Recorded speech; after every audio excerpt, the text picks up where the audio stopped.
Joining me right now to talk about it is the chairman of the Senate Judiciary Committee, Senator Chuck Grassley of Iowa. Senator, it's good to see you this morning. Thanks so much for joining us. Thank you, Maria. So what do you think this Doug Jones victory means for the president's agenda in 2018? First, Senator, is it going to impact the votes you need for tax reform that you're working on right now? And even more so, let's look at 2018 with your priorities in place. Does it impact the president's legislative agenda there?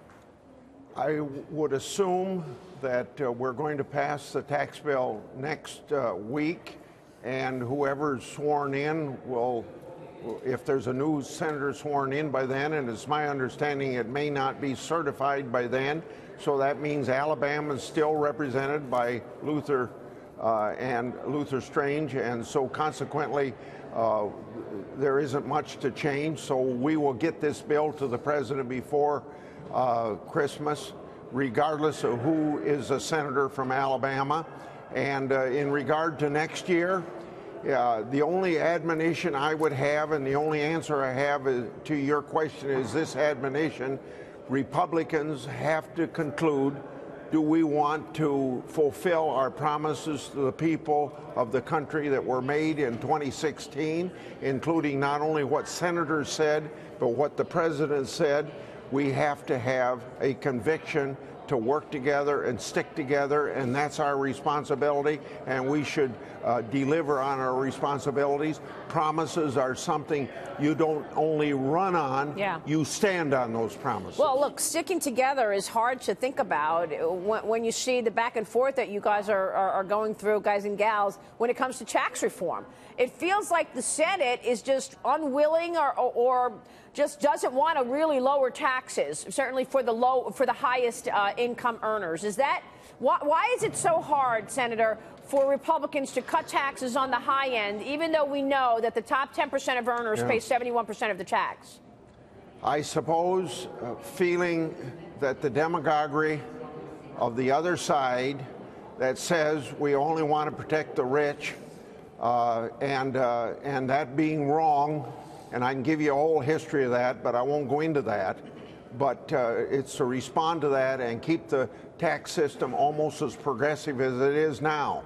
And in fact, regardless of whether we have 39, 38, or there's some talk about 37 now for the high marginal tax rates, you're still going to have the top 1% paying about 40% of the total income tax coming into the country anyway. You're going to have 6 million people that are lower income, not on the rolls at all. You're going to have a big middle income tax cut because the corporate tax rate's being lowered, and because a lot of wages go into the corporate taxes they pay. We're going to increase the workers' pay of employees and things like that all come good, but most of it is not be charged with being less progressive. Yeah, I know that, but that's what I'm talking about. I mean, look, I'm not worried about the top 1%. You said the top 1% pays 40% of the tax. I'm talking about the top 10%, Congressman. I'm sorry, Senator. Yeah. I want to get to a tweet by Congressman Peter King. I'm talking about the top 10% paying 71% of the tax. That's what I'm talking about. I'm talking about people who make $150,000 a year, Senator.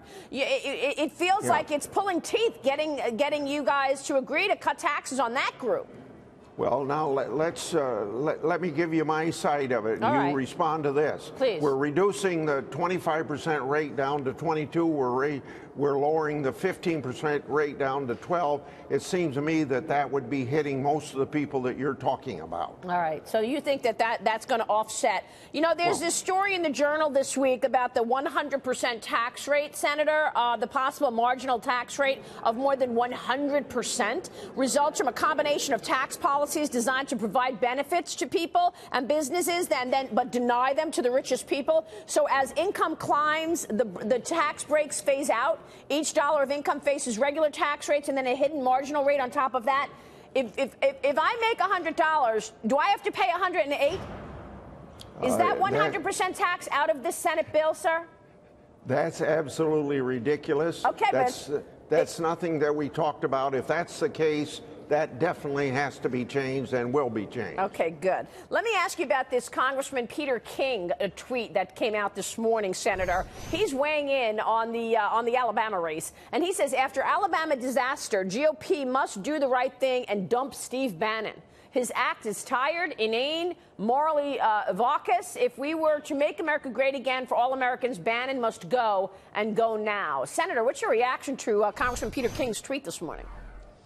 Steve Bannon, just like anybody else you want to name that's not in government or not in politics, is a private citizen. And how are you going to ban a private citizen from whatever he wants to do? And freedom of speech that every American has under the First Amendment, there's nothing you can do about it. Even Maria, if you want to stand out on the street corner of Wall Street and condemn this country, I can't throw you out of the country. I can't throw you out of the party. I can't throw you out of the government. Yeah. You've got the right to do that, and there's nothing we can do about it under the Constitution of the United States. Well, that's right. That's exactly right. Senator, let me get back to taxes, because the small business and the pass-through is really what people are hoping that we see a break there, because these obviously are the job creators in this country.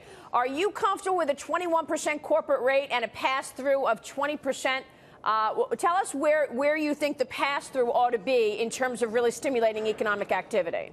Well, let's look at basics. This is the first time we've ever recognized in tax laws that there ought to be equity between small business people that file the individual term or an individual tax return or LLC having equity with C corporations. This is the first attempt to do it. We may not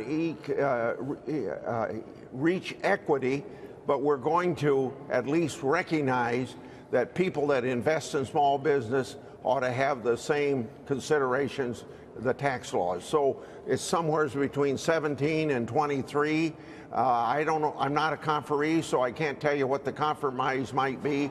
But remember, we're recognizing that for the first time under our laws, and that ought to give great lift to the people that create the really new jobs in this country, small business. Yeah, I mean, part of it, the problem is that still some of these companies are going to go toward the highest individual rate, right? And now we're talking about that being 37%?